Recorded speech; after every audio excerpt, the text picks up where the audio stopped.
llamo Valentina Vera y voy a dar la primera parte de esta clase. Bueno, en esta clase tenemos lo que es la psico-neuroendocrinología. Un segundo.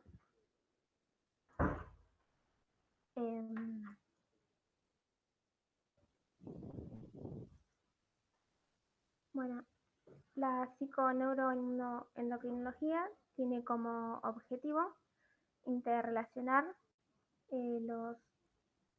Ay, un segundo. Ahí está, ahí se ve el punto, el puntito. Sí, se ve, vale. Cuando lo mueves, sí, perfecto. Bueno, listo. Tiene como objetivo, interrelacionar lo que es el sistema psíquico, psíquico, inmunológico y endocrino. Tiene distintos elementos de comunicación. El sistema psiconeurológico lo hace a través de neurotransmisores. El inmunológico lo hace, a través de lo que es las citoquinas y las interleuquinas, y el endocrino a través de las hormonas. Todos estos órganos tienen receptores específicos para todos estos mediadores de comunicación. La falla de uno de estos podría afectar en su totalidad a lo que es a todo el sistema inmunológico.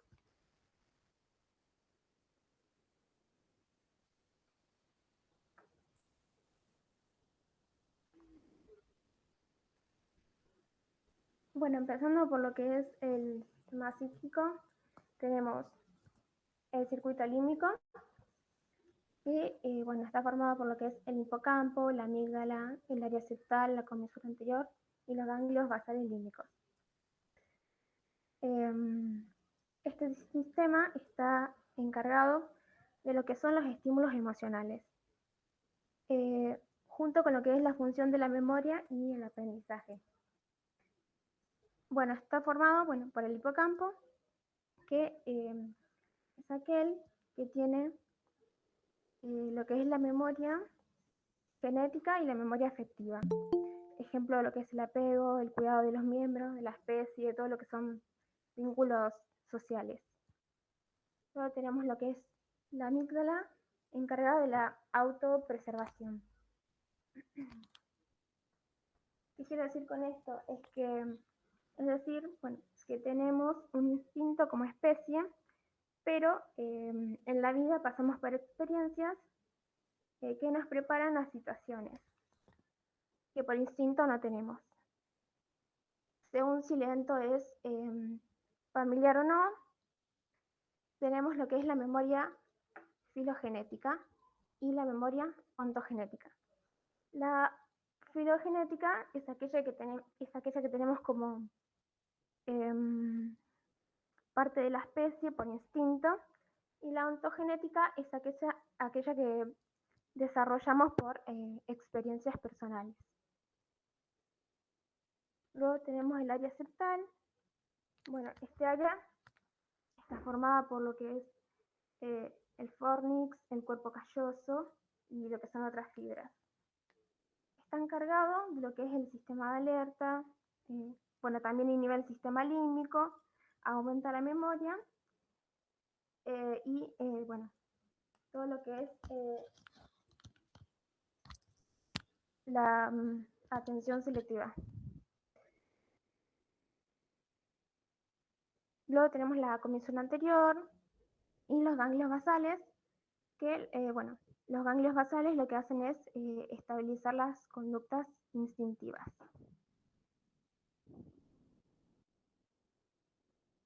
Luego tenemos el circuito paralímbico, que es aquel que jerarquiza determinadas situaciones pasadas y por lo tanto esas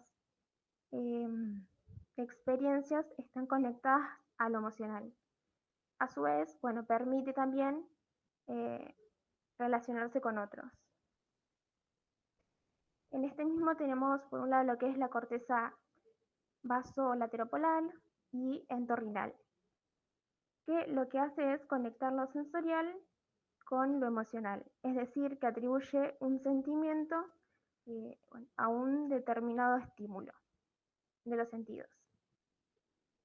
Luego tenemos lo que es la corteza orbitaria, que evita lo que son los actos impulsivos. La corteza prefrontal, que tiene la función cognitiva, como lo que es la toma de decisiones, el razonamiento, la personalidad y la conducta. Bueno, también está la corteza, cortezas asociativas y el cerebelo. El cerebelo se encarga de lo que es el control de los movimientos, más lo que es la integración sensitivo-motora y el equilibrio corporal. También tenemos por último lo que es el circuito pineal, que es aquel que está formado por las células ganglionarias retinales, que son los fotorreceptores. Bueno, estos van al núcleo supraquiasmático, hipotalámico, y llegan a la glándula pineal.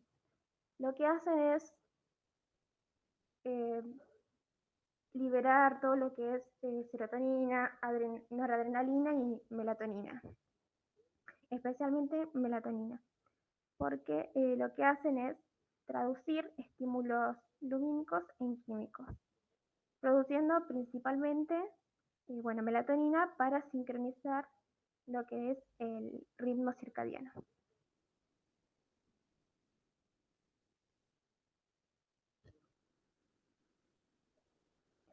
Bueno, además tenemos que el sistema neurológico está formado por el sistema nervioso central y periférico. Y el sistema endocrino, todo lo que es hipotálamo, hipófisis, órganos periféricos y la corteza. Y el circuito límbico. Bueno, empezando por lo que es el sistema inmunológico, tenemos que tiene 3 funciones básicas. La primera es la tolerancia, es decir, que discrimina lo propio del ajeno, todo lo que es externo y lo reconoce como propio. Luego tenemos lo que es la memoria, que frente a una nueva infección, el sistema genera una memoria inmunológica para responder frente a esta infección de manera más efectiva. Y la especificidad, que consiste, tenemos receptores de membrana que lo que hacen es actuar contra agentes patógenos determinados y no contra células del propio organismo. Bueno, en cuanto a lo que es la respuesta inmunológica, tenemos que si un antígeno ingresa, un segundo.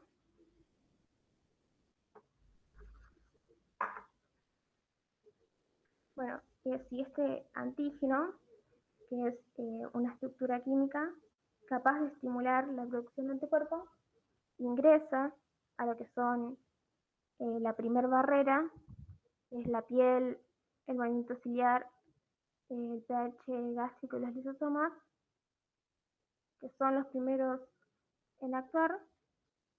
Bueno, cuando estos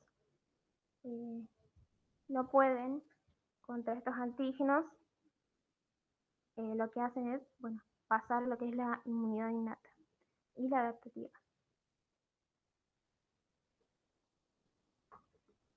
En cuanto a lo que es la inmunidad innata, tenemos componentes celulares y humorales. Los celulares tenemos leucocitos, polimorfonucleares, macrófagos y células natural killer. Lo que es lo humoral, tenemos la proteína C reactiva y proteínas del complemento.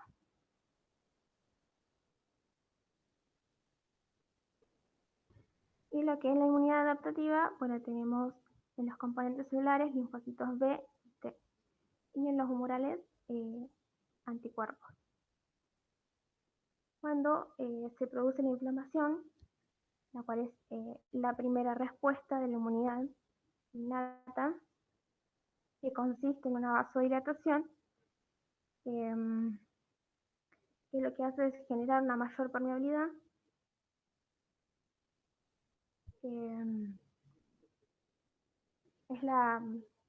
digamos, la primera en actuar, pero en realidad tanto la adaptativa como la innata como la adaptativa tienden a actuar de manera sincronizada.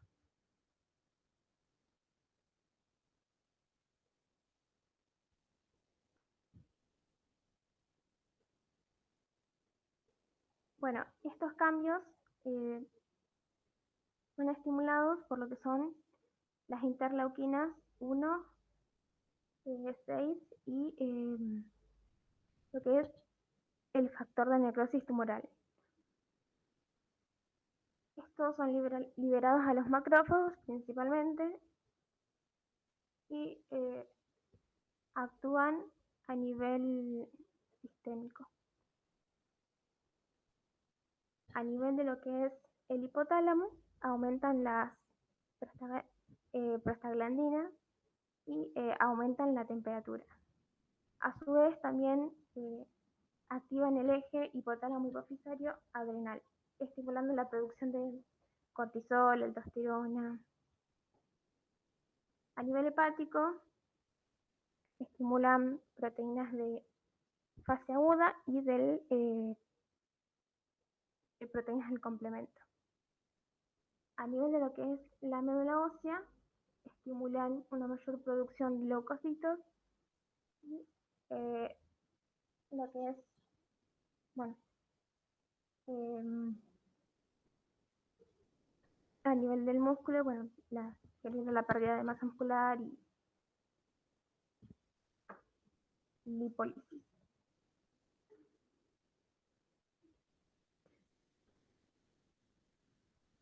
Bueno, por último, algo que no dije es que las células dendríticas, que corresponden al componente celular de la inmunidad innata,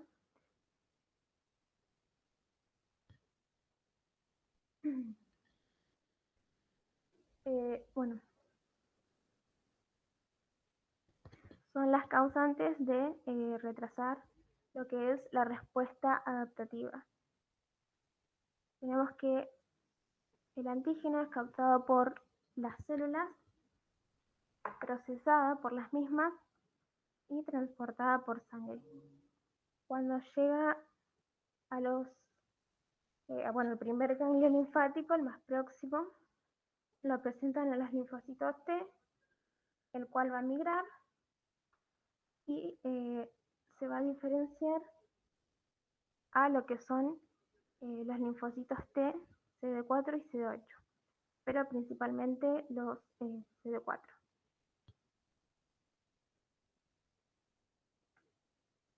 Lo que hace la célula dendrítica es liberar interleuquina 12 y 4. Lo que es la 12 va a producir una linferización de lo que son los linfocitos CD4 tipo H1 y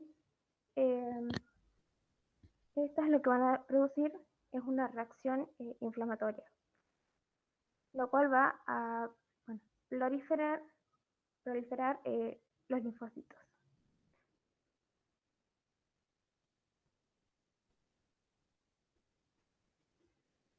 Bueno, en cambio, si las interleuquinas tipo 4 son liberadas por medio de los linfocitos CD4 de TH2, lo que hacen es disminuir la síntesis y activar los linfocitos.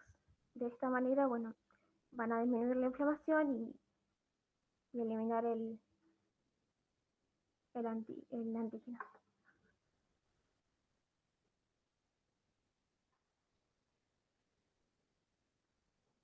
Hasta ahí nomás.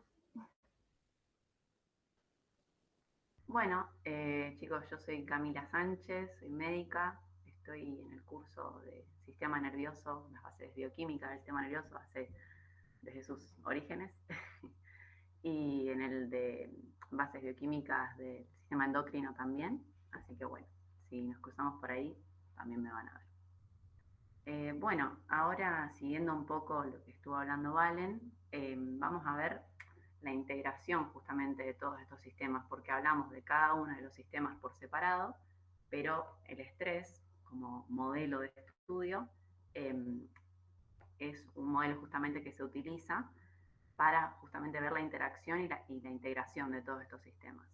Ahora, ¿qué es el estrés? ¿Qué es esta situación en la que nos ponemos para ver todos estos sistemas en acción? El estrés es la respuesta que tiene un individuo frente a un estresor, ¿no? Entonces, ¿qué es un estresor? Es cualquier situación, cualquier factor que amenace la homeostasis del organismo. La homeostasis, si nos remitimos allá a primer año, es ese equilibrio dinámico, digamos, ese equilibrio dinámico de ciertas variables que se tienen que mantener entre ciertos valores, nunca es un valor fijo, digamos, pero entre ciertos valores y parámetros normales, que son variables, pero justamente como les digo, siempre dentro de esa placa homeostática, digamos. Entonces, cualquier situación o factor que amenace ese equilibrio dinámico va a constituir un estresor para el individuo y vamos a responder frente a eso con estrés, ¿sí? Ahora, el estrés tiene un componente que es objetivo, es decir, hay ciertos factores que van a ser estresores para cualquier persona, para cualquier ser humano, ¿sí? Como son frío o calor extremos, ¿sí? Cualquier temperatura extrema, el ayuno prolongado, el dolor extremo, también lo que sería la deprivación del sueño, constituyen estresores básicos, siempre objetivos para cualquier ser humano. Ahora, también el estrés tiene un componente subjetivo, ¿sí? Puede ser que lo que es un estresor para una persona no lo sea para otra, o que sea un estresor para ambas, pero una se lo tome de una manera, como solemos decir, en el lenguaje de todos los días, digamos, uno lo enfrente de una manera, otro de otra, o que sea más estresante para uno que otro. Entonces ese es el componente subjetivo del estrés, que está determinado por experiencias pasadas, sobre todo lo que son experiencias infantiles, eh, que eso genera la mayor cantidad de huellas némicas, ¿sí? Es decir, huellas en la memoria, son generadas originalmente en la infancia, y también tiene que ver con situaciones que pueden ser de la actualidad.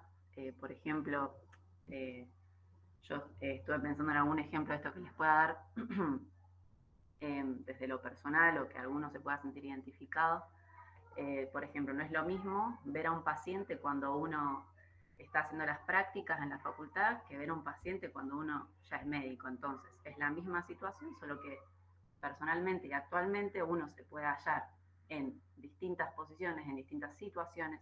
Lo que antes no era un estresor puede ser que ahora lo sea, digamos, a eso me refiero, con situación actual. Y también pueden influir ciertos factores genéticos, pero quiero que nos enfoquemos sobre todo en las experiencias pasadas que podemos haber vivido y en las situaciones actuales que estamos atravesando, que hacen que algo sea o no un estresor, y eso es lo que se llama justamente filtro cognitivo. Entonces, el filtro cognitivo es eso que a partir de un estímulo determinado determina si eso es o no algo que nos estresa, ¿sí? El filtro cognitivo tiene una base anatómica, digamos, ¿dónde está esto en el cerebro? ¿En qué parte? Me dice si es o no un estresor. Bueno, la base anatómica es la amígdala y el hipocampo, fundamentalmente, que es lo que estuvo mencionando recién Valen, que son dos estructuras que tienen básicamente memoria, ¿sí? Filogenética y ontogenética, es decir, de la especie, pero también del individuo en sí mismo, ¿sí? De situaciones que haya vivido antes, cómo las atravesó, si esa forma de atravesarlas fue efectiva o no, si lo quiere repetir. Entonces, eso es el filtro cognitivo, y también ahí se junta con el término que es coping, ¿sí? Que es básicamente el coping es el mecanismo por el cual enfrentamos ese estresor, ¿sí? Que básicamente en el coping tenemos tres mecanismos fundamentales que se han descubierto, que es en inglés fight, flight or freeze, que traducido al español sería pelea, vuelo o congelarse, digamos. O sea, lucha en el momento de que se presenta el estresor, el individuo tiende al enfrentamiento, tiende a defenderse, versus el flight, que es el que vuela o el que escapa de la situación, físicamente me refiero, o el que se congela en la situación, el que no actúa ni hacia la pelea ni hacia esconderse o la defensa de esa manera. Entonces, esos son distintos mecanismos de coping que también tienen que ver con situaciones pasadas que hemos vivido, ¿sí? Entonces hay una interacción ahí con el hipocampo, la amígdala, que también determina nuestro sistema de coping o de enfrentamiento al estresor.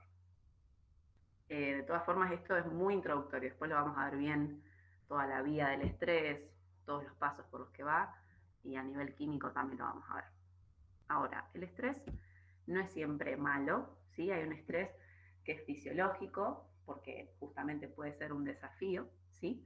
Ahora, cuando el estrés es fisiológico, cuando nos permite adaptarnos, o sea, los niveles de estrés, ¿sí? Y la duración del estrés, o de ese estresor, mejor dicho, son fisiológicas y permiten la adaptación, es decir, el aprendizaje de la situación vivida para poder en situaciones futuras enfrentarlo de una manera efectiva, ¿sí? Que hayamos aprendido y que recordemos. Tiene que ver con la memoria también eso, ¿no?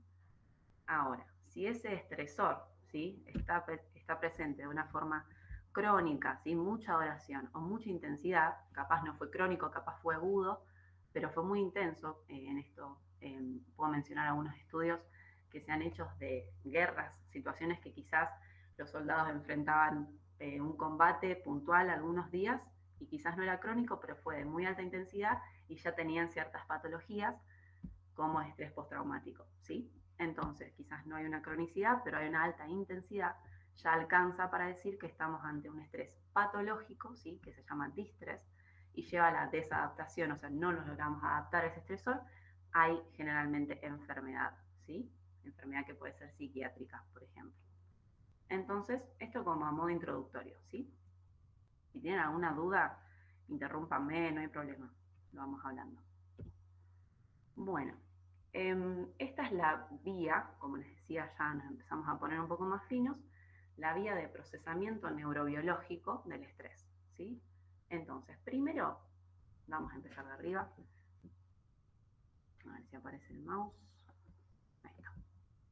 Bien, primero empezamos en lo que sería la corteza cerebral, ¿sí?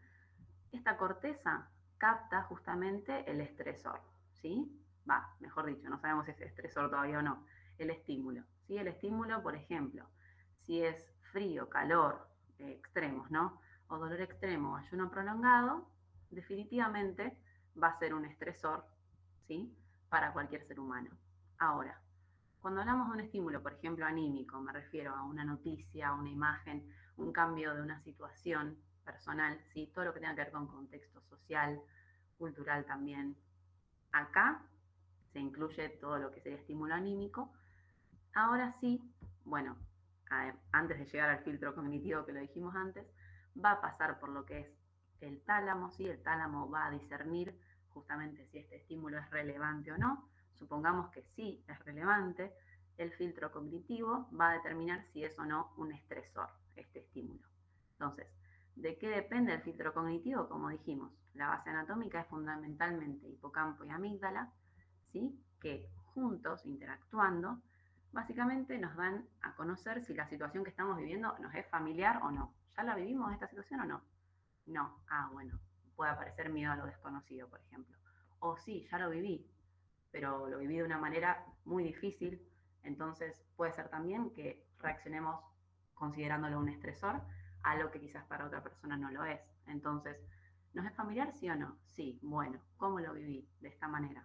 Entonces, también además de esto, hay que considerar todo lo que es el sistema límbico, que justamente tiene además ese componente emocional, de lo que hablábamos con Valen, ¿sí?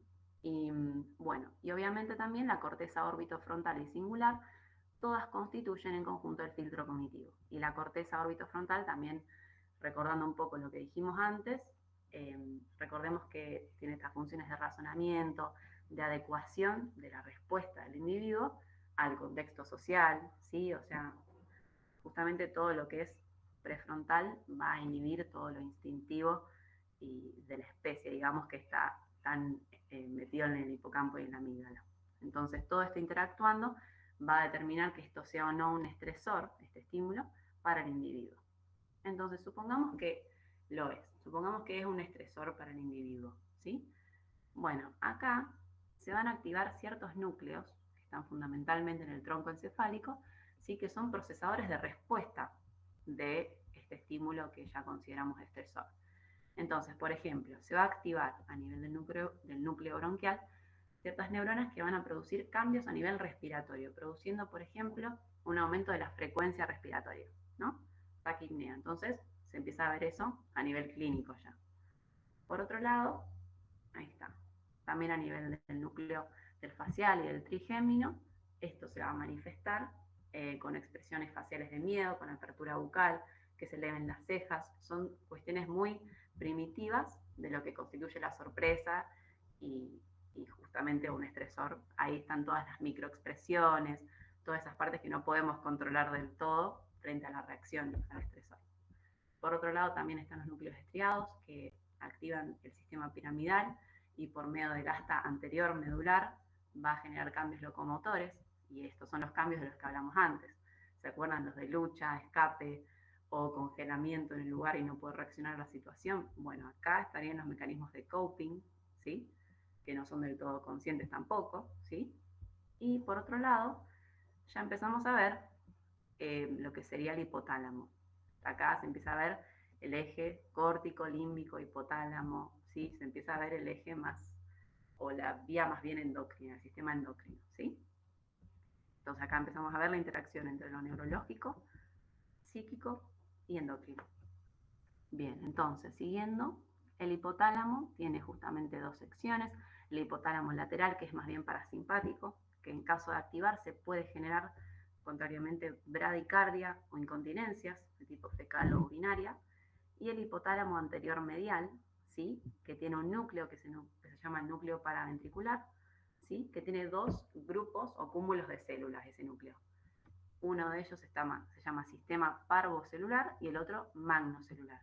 El parvocelular, acá, como les digo, nos empezamos a meter más en lo que es el sistema endocrino, lo hormonal. Bien. Ese libera hormona liberadora de corticotropina, la CRH. Le vamos a decir ahora más porque es un poco largo. Y por otro lado, el sistema magnocelular libera oxitocina y antidiurética, ¿sí? Bueno, la antidiurética y la CRH juntas, ¿sí? Ejercen un efecto sobre un núcleo, que también está en el tronco encefálico como los anteriores, que se llama locus coeruleus, ¿sí? Que lo vamos a mencionar mucho porque es muy relevante su función en la vía del estrés, digamos. Bueno, y ambas ejercen un efecto, como decía, sobre este núcleo, el cual por vías eferentes estimula la primera neurona simpática, ¿sí? Del asta intermedio lateral de la médula, que libera acetilcolina y esta ejerce un efecto a nivel de la glándula suprarrenal en la médula, específicamente que estimula la liberación de noradrenalina y adrenalina, que ya sabemos que estas dos catecolaminas generan todo lo que es un efecto simpático, ¿no? Taquicardia, midriasis, sudoración, aumento de la presión arterial, pirorección, gastritis también. Vamos a ver que en este caso la gastritis estaría produciendo, recordemos el tema del parasimpático y simpático a nivel del estómago, ¿no? A nivel gástrico, cuando tenemos un predominio parasimpático, hay mayor cantidad de producción de factores protectores de la mucosa. Ahora, cuando hay un predominio más bien simpático, como sería este caso, el aumento de catecolaminas en sangre, hay una disminución de estos factores mucoprotectores, entonces, por el mismo ácido clorhídrico que produce el estómago y su mucosa, se está produciendo una erosión de la misma y una inflamación. Por eso generaría gastritis. Pero también hay otros mecanismos por los que se puede producir gastritis por estrés, que ya los voy a explicar más adelante, pero bueno, acuérdense de ese que es uno de ellos. Bien, y por otro lado, también quería mencionar que la CRH, hormona liberadora de corticotropina, y la antidiurética, juntas también ejercen un efecto sobre la hipófisis. Fíjense que acá ya estamos siguiendo un eje, hipotálamo, hipófiso, adrenal, porque llegamos justamente a la glándula suprarrenal, a la corteza, ¿sí? Por medio de la adrenocorticotropina, que estimula la liberación de cortisol, ¿sí? Esta liberación de cortisol aumentada se hace gracias a que la adrenocorticotropina estimula en las células de la corteza suprarrenal mayor cantidad de síntesis, ¿sí?, de receptores de LDL en la membrana. ¿Se acuerdan que los LDL justamente, si se captaban por la célula, a nivel intracelular se podía producir a partir de ellos, ahí, esperen que se me fue el mouse, ahí está. Bueno, se podría producir a partir de ellos cortisol. Entonces, justamente al aumentar la captación de los mismos, que son circulantes, aumentan los niveles de cortisol sintetizados por la corteza y aumentan los niveles de cortisol en sangre, consecuentemente. Bueno, entonces, ¿para qué hicimos toda esta vía de procesamiento del estrés? Porque ya empezamos a ver cómo lo neurológico se empieza a relacionar con lo psíquico, ¿sí?, que acá empezamos a ver el tema de las emociones, experiencias pasadas y memoria, y también cómo empezamos a ver la interacción con lo endocrino, ¿sí? Acá, que empezamos a ver los ejes hipotálamo, hipófiso, adrenal, por ejemplo, ¿sí? Bueno, sigo. Ahora nos vamos a poner un poquito más finos porque vamos a empezar a ver específicamente el efecto del cortisol a nivel neuronal, ¿sí? O sea, al revés. No solamente cómo lo neurológico está influyendo en lo endocrino, ¿sí?, cómo está resultando en eso, sino también ahora, bueno, tenemos niveles elevados de cortisol. Ahora, ¿qué pasa con el cortisol a nivel neuronal? ¿Cómo es ese efecto rebote, digamos? Bueno, entonces vamos a ver ahora qué ocurre. Recuerden que partimos desde la base de que tenemos niveles elevados de cortisol. Pero también recordemos que el estrés no siempre es patológico, ¿sí? Hay situaciones de estrés fisiológico o situaciones de estrés patológico que se llama distrés, cuando el estresor es crónico, es decir, dura mucho tiempo, o es agudo, pero de muy alta intensidad, ¿sí? Entiendo que este esquema puede ser un poco difícil de seguir, así que les cuento un poco cómo vamos a hacer. Primero vamos a empezar por esta columna que dice EUS3, vamos a ver un poquito cómo es el efecto del cortisol a nivel neuronal en condiciones fisiológicas, y después vamos a pasar a distrés, vamos a también seguir esta columna, ¿sí? Y qué pasa cuando ya no es fisiológico, sino que es patológico, y después vamos a pasar a esta parte del medio, ¿sí? Primero, de vuelta, empezar con lo fisiológico y después con lo patológico, que son todas las flechas gruesas y que ya sería una desadaptación. Bueno, entonces empecemos. Primero, el EUS3, recordemos, es cuando el estresor es de poca duración o de baja intensidad, se activa el eje, que ya lo vamos a empezar a llamar como deberíamos, eje córtico-límbico, hipotálamo, hipófiso, adrenal, porque todo eje empieza a nivel cortical, porque justamente la corteza influye en todo lo que sería corriente abajo. Entonces se activa este eje, se libera CR, el factor liberador de corticotropina, adrenocorticotropina y consecuentemente cortisol, como decíamos recién. Esto es un repaso de lo de recién, ¿sí? Hipotálamo, hipófisis y corteza suprarrenal. ¿Y qué pasa? A nivel del hipocampo hay receptores para el cortisol. Uno de ellos se llama MCR o receptor para cortisol tipo 1, que es un receptor de muy alta afinidad, ¿sí? Altísima, que con niveles bajos de cortisol ya lo capta, se activa y ejerce una acción el cortisol, obviamente, a nivel neuronal.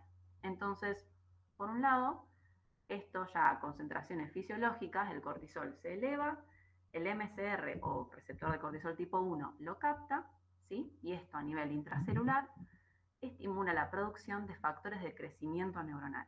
Olvídense, estas siglas son en inglés, no vienen al caso. Recuerden que son factores de crecimiento neuronal, ¿sí?, que estimulan básicamente la dendritogénesis, ¿sí?, y por lo tanto la adaptación. ¿A qué nos referimos con dendritogénesis? ¿Se acuerdan las prolongaciones que hablamos en las primeras clases del curso? Las prolongaciones justamente al final del axón, justamente se van a generar más y se pueden producir más ramificaciones. ¿Para qué nos sirve esto? Para que se produzcan más vías de procesamiento de ciertos estímulos neurológicos, ¿sí? Entonces, básicamente tenemos nuevas formas de procesar neurológicamente estímulos y, por lo tanto, de considerar o no si esto es o no un estresor, o nuevas formas de reaccionar o de aprender. Entonces, a eso me refiero con que la dendritogénesis nos permite adaptarnos, ¿sí? Voy a hablar más de esto después, no se preocupen.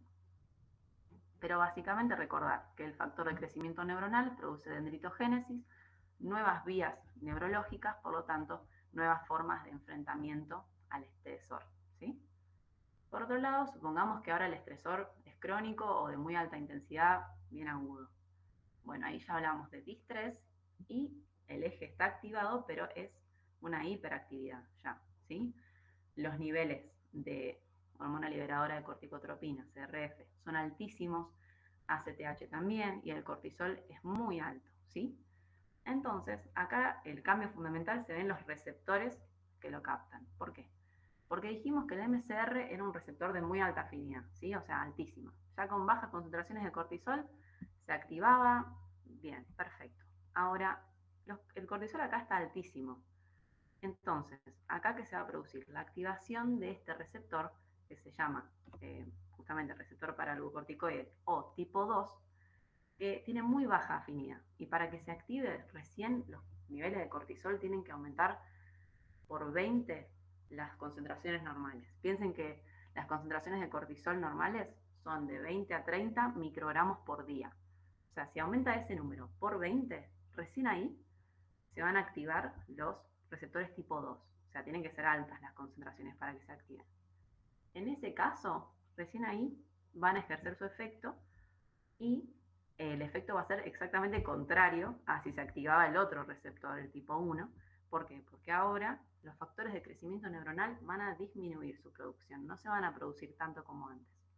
Entonces esto va a llevar a una atrofia neuronal, atrofia de las dendritas, menos vías neurológicas para procesamiento de ese estresor, por lo tanto menos aprendizaje, ¿sí? Menos memoria de las situaciones vividas, por lo tanto no hay una capacidad de adaptación al estresor, tampoco vamos a poder hacer frente al mismo en situaciones futuras, por eso decimos que hay una desadaptación. ¿Estamos? Entonces acá ya empezamos a ver cómo niveles altos de cortisol, suprafisiológicos, ya nos llevan a una desadaptación a las situaciones vividas. ¿Sí?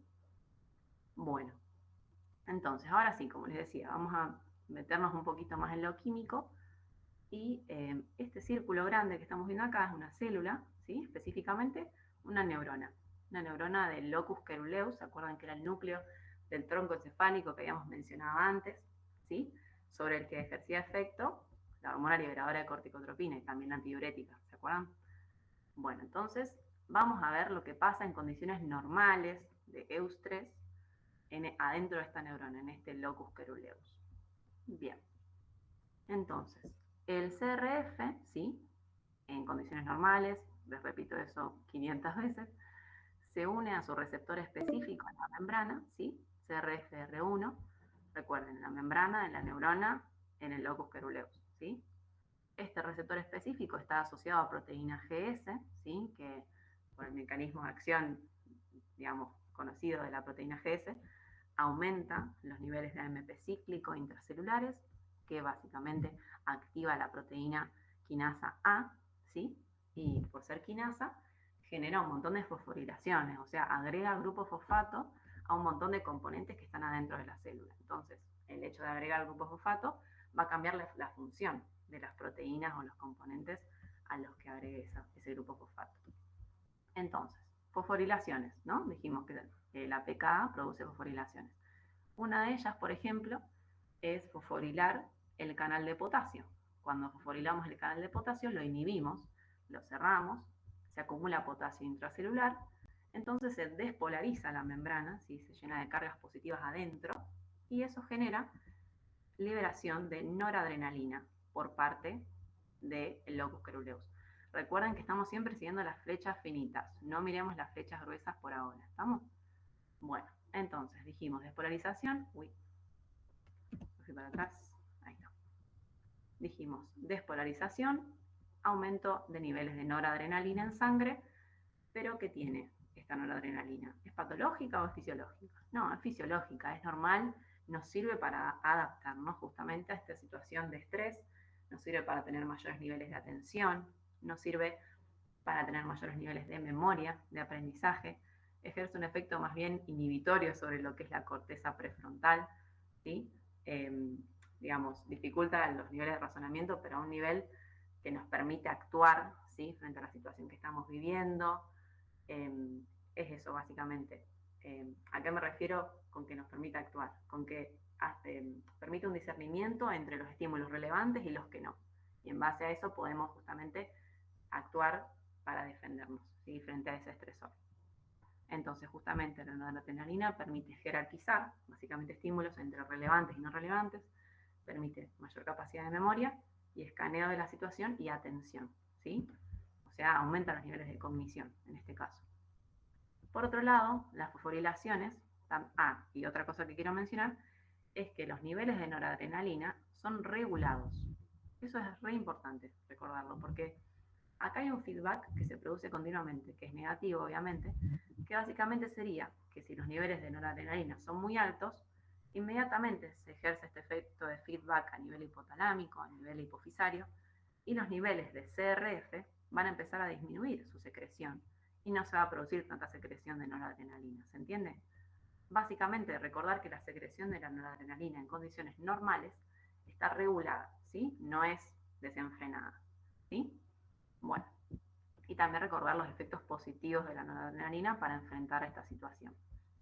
Bueno, después otra de las fosforilaciones es básicamente una que ejerce un efecto inhibitorio sobre esta proteína que se llama ROA, que la ROA a su vez, cuando ejercía su acción, estaba inhibiendo la RAC1, pero ahora no la inhibe más.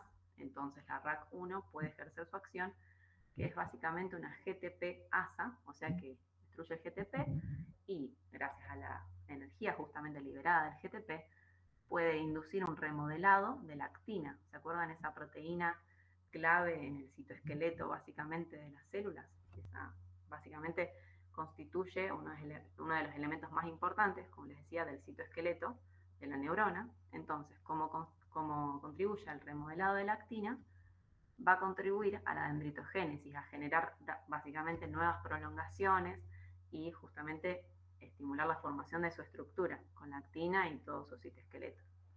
Entonces, esa es la forma química por la cual el CRF está estimulando la dendritogénesis, ¿sí? Por medio de esta vía. Bien, eso es lo fundamental. Luego también está para mencionar que se fosforila el receptor de glutamato AMPAR, ¿sí? Y se lo inhibe. Eso es fundamentalmente. Pero lo que más quiero que se acuerden es que, por un lado, hay secreción fisiológica regulada y positiva de noradrenalina que ejerce efectos justamente beneficiosos, y además remodelado actínico que permite la formación del citoesqueleto y por lo tanto la dendritogénesis, ¿sí? Bien. Después, vamos con lo que sería el distrés a nivel químico, ¿sí? ¿Cómo se manifiesta esto a nivel celular? Como ya sabemos, los niveles de hormona liberadora de corticotropina van a ser altísimos, ¿sí? Mucho más de lo habitual, más de 20 veces de lo normal.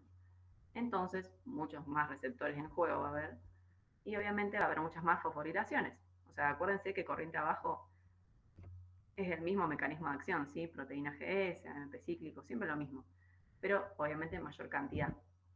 Entonces, las fosforilaciones van a ser siempre las mismas, ¿sí? ¿A qué me refiero con esto? También se va a fosforilar los canales de potasio, la ROA, pero ¿a qué me refiero con esto? También va a haber fosforilaciones nuevas, como la fosforilación de una proteína que se llama CREB. Cuando se fosforila la proteína CREB, va a haber una nueva expresión de genes asociados a estrés. ¿A qué me refiero con esto? Con que cuando se expresan estos genes, justamente se pueden producir los procesos de transcripción y traducción para sintetizar nuevas proteínas. ¿Cómo cuáles? Por ejemplo, se sintetizan muchos más receptores para el CRF, muchos más que antes. ¿Sí? Va a haber más cantidad de sitios de respuesta al CRF en el locus coeruleus, ¿sí? Muchos más para recibir estas altas concentraciones que estamos liberando. Además, se van a sintetizar muchas más proteinquinasas, muchas más, justamente para poder responder corriente abajo al CRF, y también se van a liberar muchos más factores de crecimiento neurológico y dendritogénesis.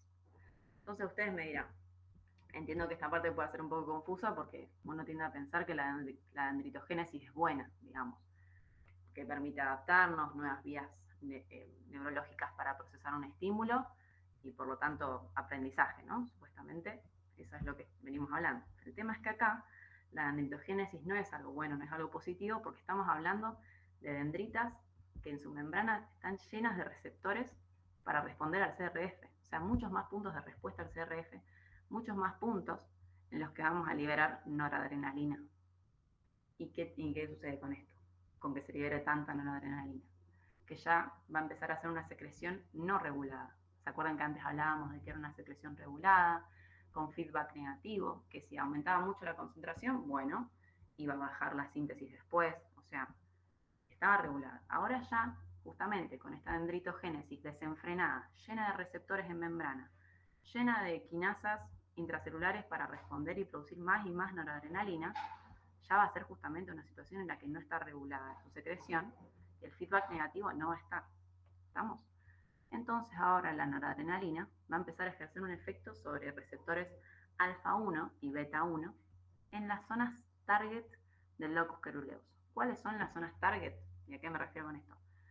Son zonas en las que va a ejercer el efecto, digamos. La noradrenalina que sale del locus coeruleus y se dirige a hipocampo, esa es una zona target, amígdala, otra zona target, y también corteza prefrontal, fundamentalmente, otra zona target de la noradrenalina proveniente del locus coeruleus. Entonces, en todas estas zonas target, la noradrenalina va a ejercer un efecto crónico, continuo y de alta intensidad. Acuérdense que esa era la definición de distrés. Entonces, no está regulado. Continuamente está estimulando estas zonas. Estos receptores cada vez se empiezan a expresar más y más en membrana. Ya llega un punto en el que justamente se comprobó en estudios químicos y fisiológicos que se generan cambios neuroplásticos. Ya cambian estructuralmente las zonas target que les mencioné, amígdala, hipocampo y corteza prefrontal. Entonces, cuando se producen estos cambios neuroplásticos, ya se empiezan a producir cambios a nivel del comportamiento del individuo, ¿sí?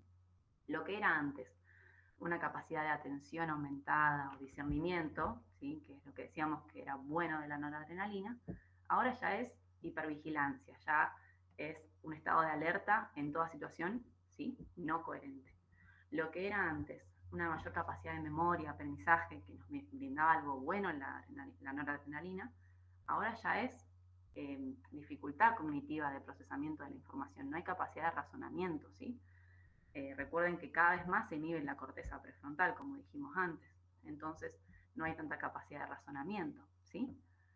Y mucha más impulsividad, justamente por la misma inhibición de la corteza prefrontal. Entonces todos los efectos positivos que estábamos mencionando antes, ahora son potenciados y por lo tanto ya son negativos. Ya hay menos memoria, déficit cognitivo, hipervigilancia, y esto todo a nivel crónico y en alta intensidad, como les decía siempre, lleva a enfermedades psiquiátricas. Bueno, ahí no sé si se lee, pero bueno, dice eso, enfermedades psiquiátricas como podrían ser trastorno de ansiedad generalizada, depresión, estrés postraumático, ¿sí? Y obviamente constituyen situaciones de desadaptación a la situación que estamos viviendo. Bueno, espero que se me haya entendido, es un poco difícil de explicar este esquema, pero si les queda alguna duda después me pueden preguntar. Pero básicamente recordar que la parte negativa del distrés es la secreción no regulada de noradrenalina y justamente es por la cantidad de sitios de respuesta que hay a CRF y la secreción desenfrenada de cortisol que ejerce este efecto a nivel del hipocampo y la secreción desenfrenada de noradrenalina que ejerce efectos neuroplásticos a nivel de hipocampo, como les dije también, amígdala y corteza prefrontal, que lleva a cambios que son prácticamente irreversibles y por lo tanto enfermedades, ¿sí? Bueno, hasta recién, en el esquema de recién, estábamos viendo justamente los efectos del cortisol a nivel neuronal y vimos los efectos cuando hay una hiperactivación del eje córtico, límbico, hipotálamo, hipófisis adrenal, o sea, mucho cortisol a nivel neuronal, ocurre todo esto.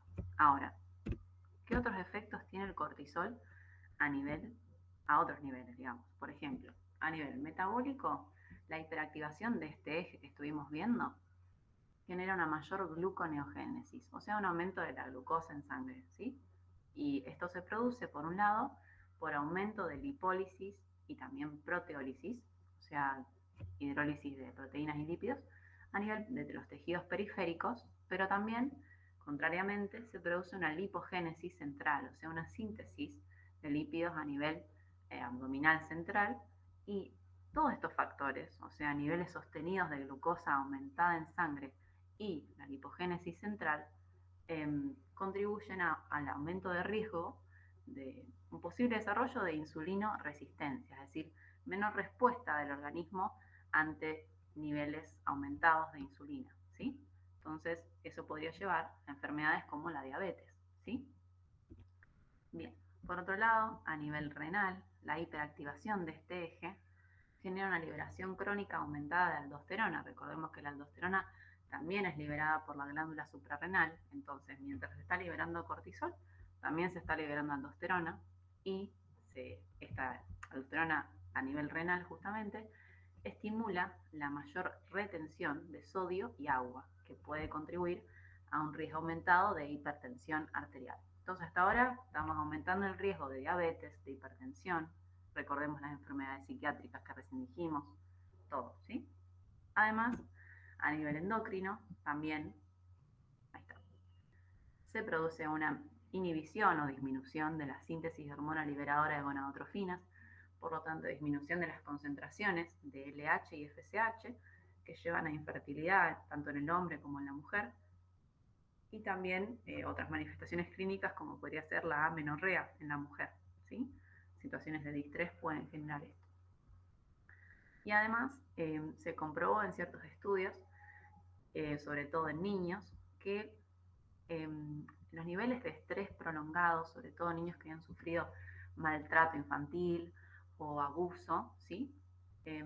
Tenían justamente una liberación crónica de niveles altísimos de cortisol, por encima de los niveles normales que ya mencionamos, y ese cortisol tan aumentado produce una inhibición de la liberación de la hormona de crecimiento por parte de la hipófisis. Entonces, esto producía justamente enanismo en los niños que habían sufrido maltrato, abuso, que se llamó de características psicoafectivas, ¿sí? Enanismo psicoafectivo. Y justamente estos niños presentaban una talla muy por debajo del percentilo para la edad, que repercutió también en edades adultas, digamos, se mantenía.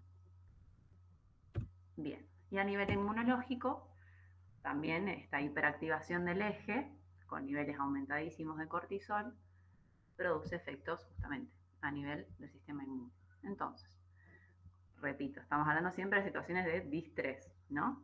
Hay una hiperactividad de este eje, aumentan los niveles de glucocorticoides y, por ejemplo, uno de los efectos que se dio a nivel inmunológico es que disminuyen los niveles de linfocitos B de tipo CD19 y CD10. No importan los números, pero puse esos números específicamente porque son los que se contaban en un estudio que se hizo en Estados Unidos, en una universidad.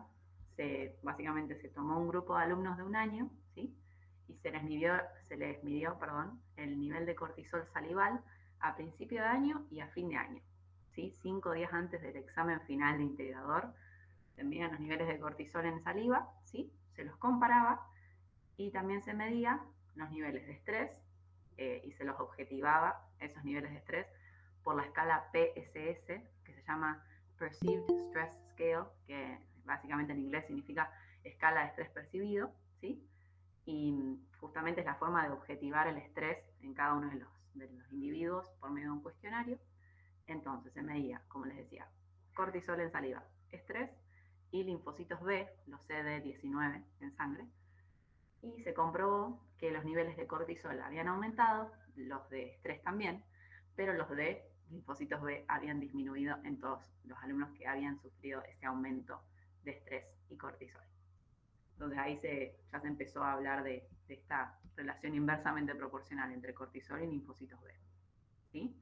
Ahora también los glucocorticoides ejercen un efecto en los linfocitos T, ¿sí? Por un lado, inhiben los linfocitos T helper 1 que mencionó Allen antes en la parte del sistema inmune, y al inhibirlos, bueno, producen menor liberación de interleuquina 12, interferón alfa, gamma, factor de necrosis tumoral, que todos en realidad contribuirían a la proliferación celular, a la quimiotaxis, o sea, que se junten todas las células en el sitio de inflamación. Entonces, básicamente, todo esto produce una disminución de la respuesta inmune celular, ¿sí? Pero por otro lado, también recordar que los glucocorticoides producen una estimulación de los linfocitos TH2, ¿sí? Los linfocitos TH2 liberan interleuquina 10, 13 y 4. La 10 y la 4, ambas ejercen un efecto inhibitorio sobre la multiplicación y la activación de los linfocitos. Entonces, básicamente, en resumen, lo que estamos haciendo es disminuir la activación y multiplicación de los linfocitos, porque acá también toda esta inhibición del linfocito TH1 también está disminuyendo la respuesta inmune celular. Entonces, ¿a qué voy con esto? Lo que está predominando acá no es la respuesta inmune celular, justamente está bajo.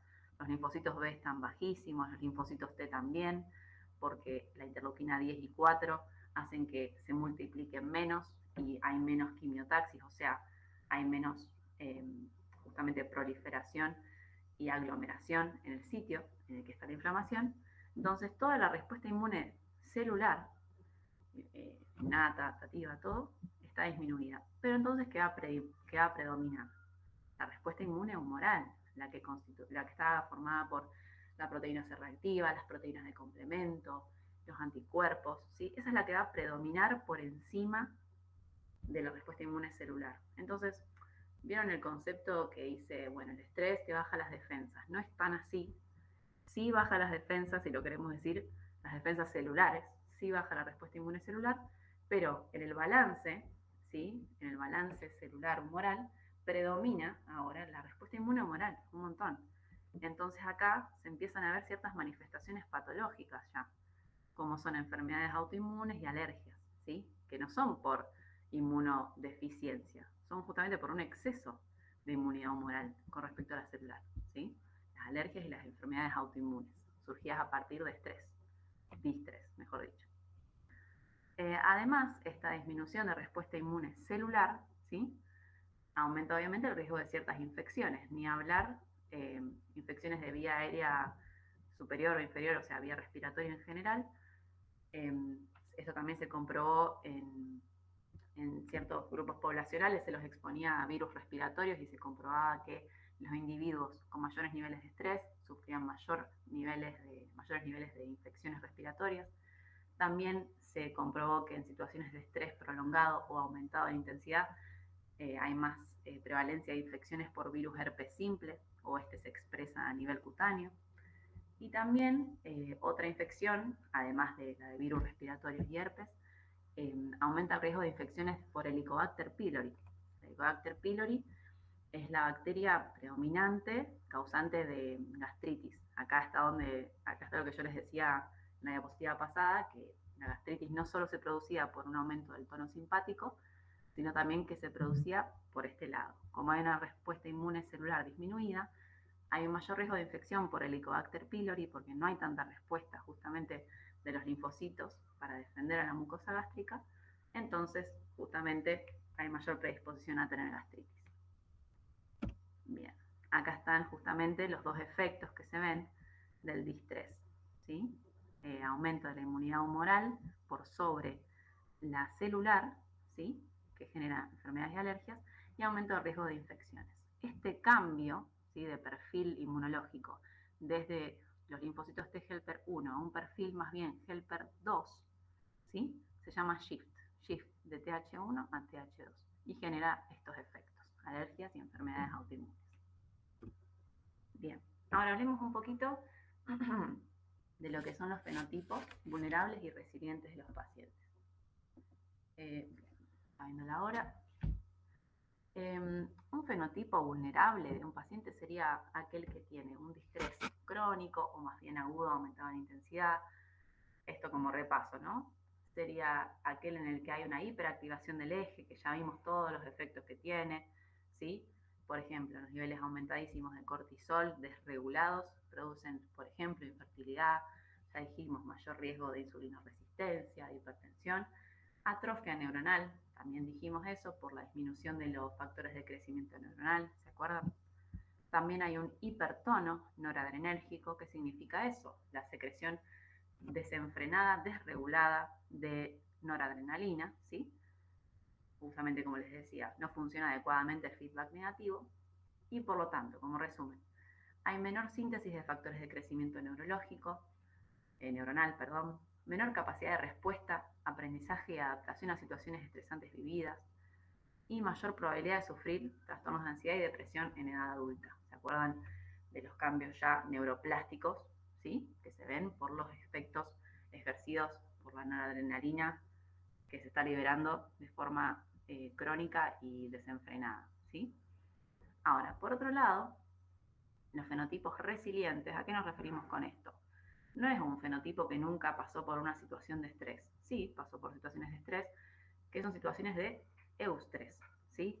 Son situaciones que permiten la adaptación. Entonces, ¿qué es la resiliencia? Es un conjunto de mecanismos que permiten al individuo aprovechar las crisis para su crecimiento. Esto sería la adaptación o el aprendizaje. La base histológica de la resiliencia es la neuroplasticidad, que es la capacidad que tiene el sistema nervioso de remodelar las redes neuronales para hacerlas más efectivas, optimizando su funcionamiento. ¿A qué me refiero con esto?